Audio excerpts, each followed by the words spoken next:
If you're a Windows developer working with Access network products, we offer several software development kits that enable you to quickly create applications for video and audio.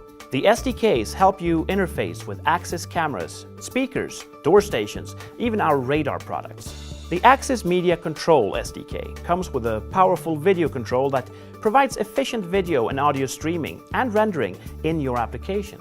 Even though it's optimized for live streaming, it supports recording and playback, de-warping, joystick control. You can even send audio to a device speaker. If your application is more intended for robust recording and synchronized playback, the Access Media Parser SDK offers several powerful components for that purpose.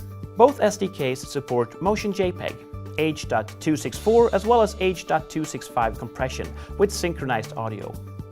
You can download them with complete documentation for free from the Access developer community.